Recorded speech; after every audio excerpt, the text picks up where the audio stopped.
අපි අද කතා කරමු පුනර්කරණය repetition ගැන. ඇල්ගොරිතම් එක ක්‍රියාකාරීත්වය අනුව අපි පාලන ව්‍යුහ තුනකට බෙදනවා. ඒ කියන්නේ ඇල්ගොරිතම් එකක් කියන්නේ ගැටලුවක් විසඳීමේ පියවර පිළිවෙලට ලියන ක්‍රමයට කියනවා ඇල්ගොරිතම් එකක් කියලා. එතකොට මේ ඇල්ගොරිතම් එක ක්‍රියාත්මක වෙන ආකාරය අනුව පාලන ව්‍යුහ තුනකට බෙදනවා. මේ කොටස් තුන තමයි අනුක්‍රමය sequence, ඊට පස්සේ වර්ණය selection, පුනර්කරණය repetition.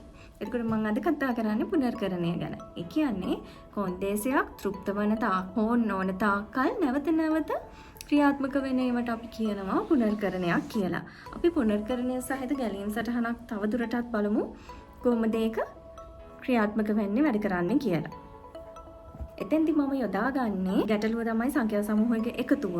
එතකොට ඒකට කොහොමද ෆ්ලෝ chart එක අඳින්නේ, කොහොමද ඒක ක්‍රියාත්මක වෙන්නේ කියලා තමයි පැහැදිලි කරන්නේ. මේ තියෙන්නේ පුනර්කරණය සහිත ගැලීම් සටහනක් ඇඳලා ෆ්ලෝ chart එකක් ඇඳලා ඒකේ අපිට තියෙන්නේ දෙන ලද සංඛ්‍යා සමූහයක එකතුව සොයන්න තමයි දෙන්නේ. අපි දන්නේ සංඛ්‍යා සමූහයේ සංඛ්‍යා 50ක් තියනවාද 100ක් තියනවාද 20ක් තියනවාද එහෙම දන්නේ නැහැ. දෙන ලද ඕනම සංඛ්‍යා සමූහයක එකතුව හොයන්න ප්‍රෝග්‍රෑම් එකක් ලියන්න කලින් අපි ලියන මේ ෆ්ලෝ chart එක තියෙන්නේ. එතකොට මේකෙදී ක්‍රියාත්මක වෙන විදිහ මම පැහැදිලි කරලා දෙන්නම්. මුලින්ම ස්ටාර්ට් කරනවා. ඊට පස්සේ යා ටෝටල් එක ඉක්වල් කරගෙන තියෙනවා 0 වලට.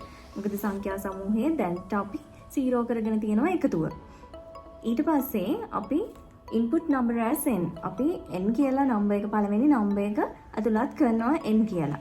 එතකොට total එක 0 නේ. 0 වලට අපි හිතමු පළවෙනි සංඛ්‍යාව අපේ තියෙන්නේ 50 කියලා. ඔන්න total එකට අපි 50 එකතු කරනවා. 0.50යි 50යි ඔන්න අපේ දැන්ට ගත්තු පළවෙනි number එක. ඊට පස්සේ අහනවා numbers ඉවරයිද කියලා. ඔව් නම් මෙතනින් අපේ total එක display කරනවා. දැන්ට අපේ total එක එක අංකයක 50යිනේ දීලා තියෙන්නේ. නැත්තම් අපි ඉහළට යනවා ආයි input number as n ඊගාව number එක අපි දෙනවා. අපි හිතමු ඒකේ 10යි කියලා ඊගාව number එක. ඔන්න අපි 10යි කියලා n දුන්නා. දැන්ට අපේ total එක 50යි. 50ට එකතු වෙනවා අර 10. ඊට පස්සේ ආයෙ අහනවා numbers ඉවරද කියලා. නැත්තම් ආයෙ උඩට යනවා ඊගාවට තියෙන number එක දෙනවා. අපි ඒකත් 20යි කියලා ගමුකෝ. දැන් අපේ total එක තිබ්බේ 60යි. එතකොට ඒ 60ට එකතු වෙනවා අලුත් 20 80 වෙනවා. ඊට පස්සේ ආයෙ ওই විදිහට අපේ සංඛ්‍යා සමූහයේ සංඛ්‍යා 500ක් තිබ්බත් ওই විදිහට සංඛ්‍යා ඉවර වෙනකම් එකතු වෙවි ගිහිල්ලා numbers ඉවරුන හැටිය yes කියන තැනට යනවා. total එක display කරනවා. ඒ විදිහට තමයි මේ පුනර්කරණය සහිත ගැලීම් සටහනක් ගමන් කරන්නේ.